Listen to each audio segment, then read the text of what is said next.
Junto com a criação do universo e da vida, também foram criados milhões, se não bilhões, de anjos. E nisso um dos anjos pecou e levou muitos outros consigo na sua rebelião. Toda a matéria e toda a vida existente no nosso universo foi criado por Deus. Deus criou tudo.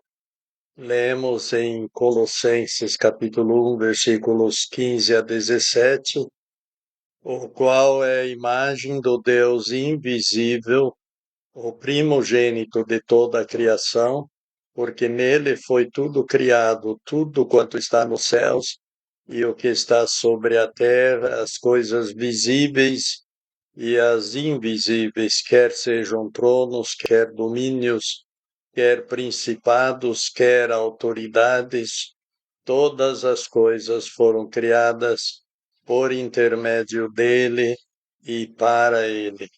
E ele é antes de tudo, e tudo nele tem subsistido. Falando do Senhor Jesus Cristo, que tudo criou que existe no universo.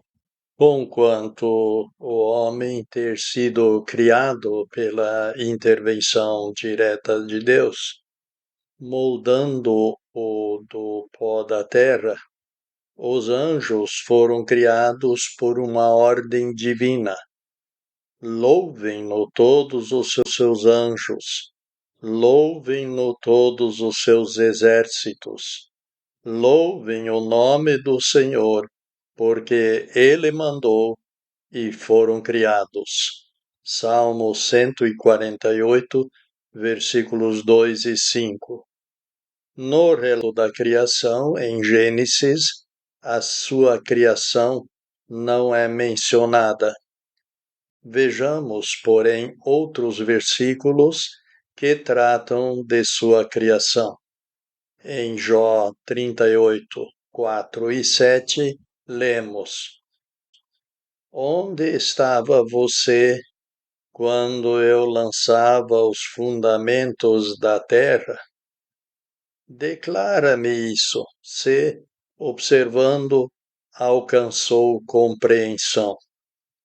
Quando as estrelas da manhã cantavam e todos os filhos de Deus bradavam de júbilo. Esse texto afirma que quando Deus fundava a terra, os anjos estavam se rejubilando, sendo que os anjos também foram criados por Deus, e o texto de Colossenses 1, 15 a 17 nos diz que nele foi tudo criado, tudo quanto está nos céus e que está sobre a terra, as coisas visíveis e as invisíveis, quer sejam tronos, quer domínios, quer principados, quer autoridades. Chegamos à conclusão de que os anjos foram criados no primeiro dia da criação. Eles já estavam lá para alegremente cantar. Na lei de Moisés lemos: porque em 6 dias fez o Senhor os céus e a terra, o mar e tudo que neles há. E ao sétimo dia descansou. Por isso o Senhor abençoou o dia do sábado e o santificou. Se tudo que há no universo foi criado em 6 dias, e os anjos fazem parte dessa criação, eles obrigatoriamente teriam que ter sido criados no primeiro dia da criação. O mesmo é confirmado no Evangelho de João, capítulo 1, versículos 1 a 3. No princípio era o Verbo, e o Verbo estava com Deus, e o Verbo era Deus. Sendo que somente o Deus Trino é eterno, os anjos teriam que ter sido criados. E isso aconteceu no primeiro dia da criação. Os anjos eram perfeitos na sua criação. Lemos em Ezequiel, capítulo 28, versículos 14 e 15. Eu lhe estabeleci por querubim ungido da guarda. Você estava no Monte Santo de Deus. Você caminhava pelas pedras afogueadas. Você era perfeito nos seus caminhos desde o dia em que foi criado, até que se achou iniquidade em você. Em Ezequiel lemos a respeito do rei de Tiro, porém ao mesmo tempo falando de Lúcifer, no Éden, jardim de Deus. O texto diz que ele estava no Éden, que ele foi criado e que era perfeito nos seus caminhos desde o dia em que fora criado. Lemos várias vezes no relato da criação de Deus que Deus viu o que criara e que era bom. O primeiro capítulo conclui com as lindas palavras: E viu Deus tudo quanto tinha feito, e eis que era muito bom. Obviamente que no decorrer desses dias não havia nenhum mal presente, porque tudo era muito bom. Deus não criou o mal, porém, na sua grandeza, deu aos anjos o livre-arbítrio. Podiam se decidir a favor ou contra ele. Apesar dos anjos terem sido criados perfeitos, um dos anjos pecou. Lemos em Isaías capítulo 14, versículos 12 a 14, como você caiu dos céus, estrela brilhante, filho da alvorada, como você foi lançado por terra, você que prostrava os povos. Você disse no seu coração: subirei aos céus, exaltarei o meu trono acima das estrelas de Deus. Assentar-me-ei no monte da congregação, nas extremidades do norte. Subirei acima da altura das nuvens, serei como o Supremo. O texto do quadrinho anterior dizia que Lúcifer era perfeito, até que se achou iniquidade em você. Em Ezequiel 28:17 está descrita a razão desta iniquidade. Ouça o seu coração devido à sua formosura. Você corrompeu a sua sabedoria devido ao seu resplendor. Por terra lhe lancei, diante dos reis lhe pus, para que lhe contemplem. Ao que tudo indica, Lúcifer foi o anjo mais formoso e poderoso criado, e esta foi a razão de sua queda.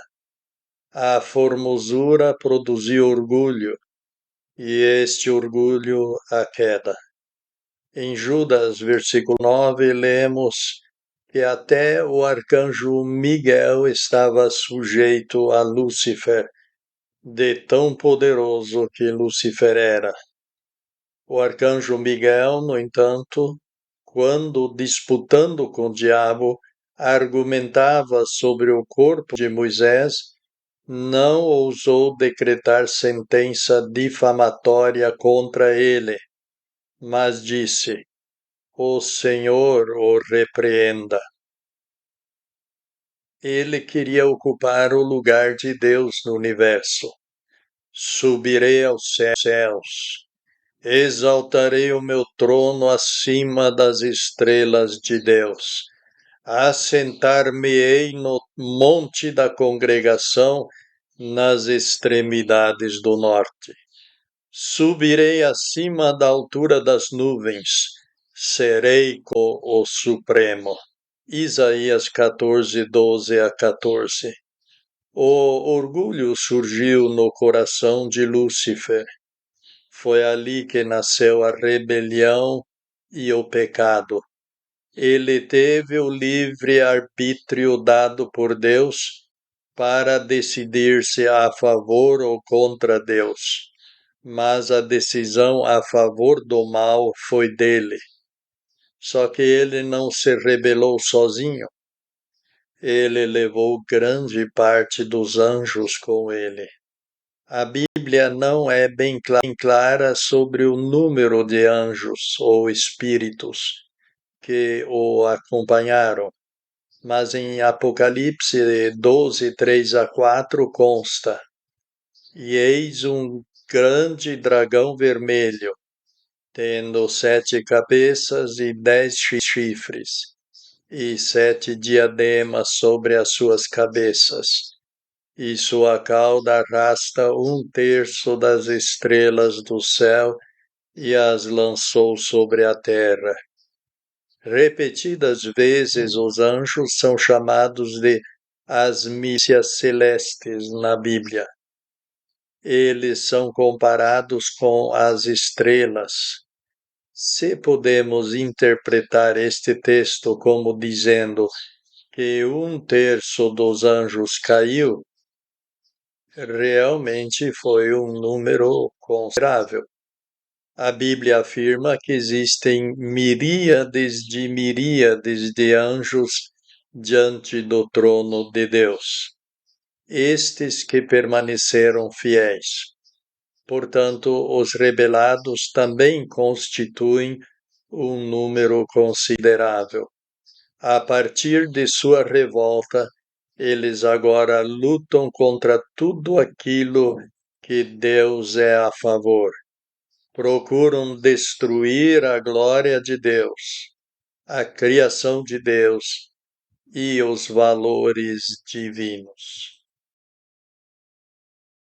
Lúcifer, então, tornou-se no diabo, o caluniador.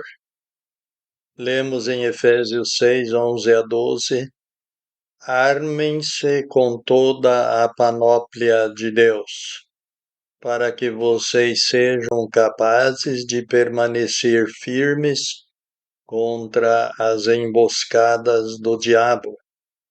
Porque a nossa luta não é contra sangue e carne, antes contra os principados, contra as autoridades, contra os dominadores das trevas desta era, contra as espiritualidades da maldade nas sobrecelestes.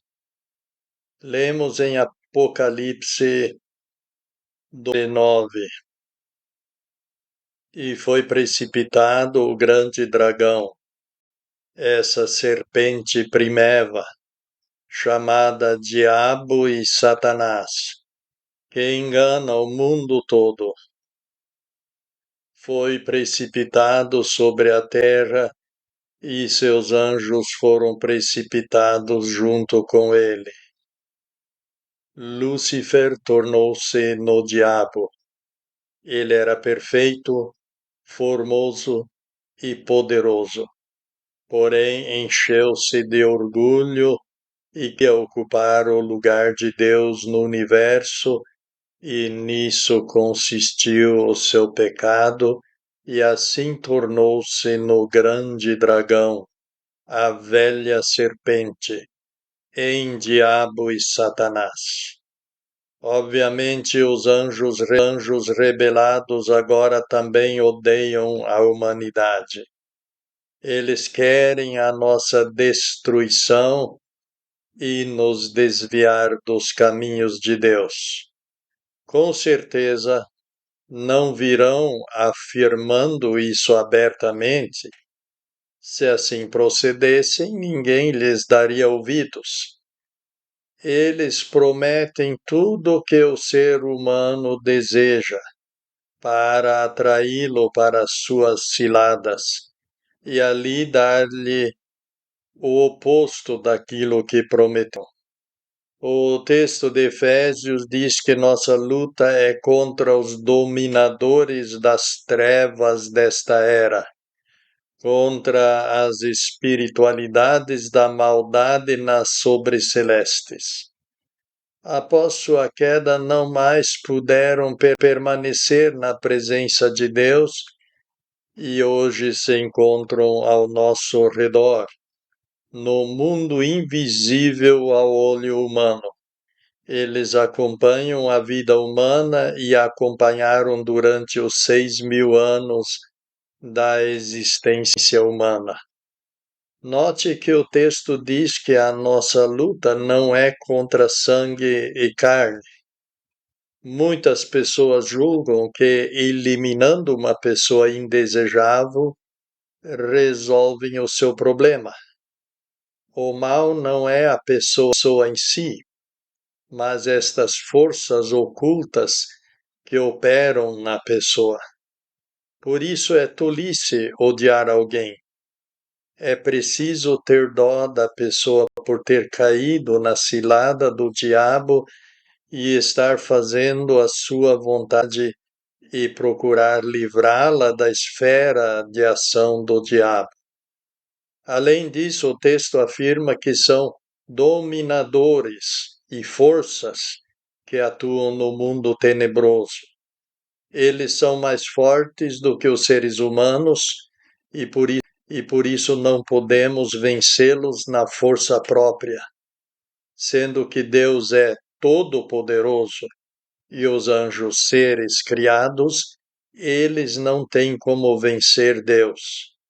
Deus, porém, deu-lhes poder para atuar sobre as pessoas, sim o permitem. Devemos, portanto, procurar saber como podemos fugir de sua esfera de ação e sermos vitoriosos sobre eles. Para agora procurar prejudicar e destruir o ser humano, ele atua contra o ser humano. Ele cega. Lemos em 2 Coríntios 4:4, nos quais o Deus desta era cegou as mentes dos descrentes para que não lhes resplandeça a luz da boa mensagem da glória de Cristo, o qual é a imagem de Deus. Ele engana, em 2 Coríntios 11:14, e não surpreende, porque o próprio Satanás se camufla em anjo de luz. E ele devora. 1 Pedro 5:8. Moderem-se, vigiem, porque o seu adversário, o diabo, anda em derredor, rugindo como leão, procurando alguém para tragar. Entre muitas outras maldades que o diabo pratica, a principal consiste em impedir que o ser humano medite sobre a existência de Deus e procure o caminho para encontrá-lo. Ele cegou as mentes dos incrédulos. Aparentemente, a maioria das pessoas quer viver somente no plano material, no mundo visível. De preferência, pensar na morte somente no velório. E, para encobrir o medo do que vem depois, participar de uma rodinha de piadas distante do defunto. Se, porém, por alguma razão a pessoa procura por Deus, o próprio demônio se apresenta. O texto diz que Satanás mesmo se transforma em anjo de luz. Uma pessoa pode encontrar-se com um anjo de luz, pensando em tratar-se de um anjo fiel a Deus e estar se deparando com o próprio demônio. Como saber a diferença? Nosso parâmetro não deve ser a experiência humana, mas a palavra de Deus. Quando temos alguma experiência em nossas vidas que contradiz o que está escrito na palavra de Deus, podemos ter certeza de que não foi uma experiência vinda de Deus. O diabo é chamado de Deus deste mundo. Frequentemente encontramos pessoas que dizem: Deus é um só, o Deus de todas as religiões é o mesmo. E, em um certo sentido, elas têm razão, porque a Bíblia chama de Deus deste mundo. O diabo é o Deus, com letra minúscula, D minúsculo, de todas as religiões. Porque o Deus verdadeiro pode ser encontrado somente por intermédio do Senhor Jesus Cristo. Jesus disse: Ninguém vem ao Pai a não ser por mim. Todos que procuram chegar a Deus sem passar pelo Senhor Jesus Cristo encontrarão o Deus deste mundo, a saber, o diabo. Na regra, quando alguém começa a participar desta série de lições, aparece alguém querendo impor o seu conceito de religião ou algum tipo de cristianismo que não corresponde com a Bíblia. Veja se isto aconteceu com você. Se de todo o diabo não consegue afastar a pessoa da procura de Deus e da fonte certa para encontrar Deus, começa a intimidar a pessoa, como um leão que ruge, ou através de algum evento natural, como dificuldades materiais, acidentes ou doenças, ou então através de parentes, vizinhos, amigos e familiares que fazem todo tipo. A pessoa frequentemente se sente encurralada e ameaçada e pensa em abandonar a trajetória iniciada. Não se deixe intimidar pelo diabo. Continue firme na busca pelo Deus vivo e verdadeiro.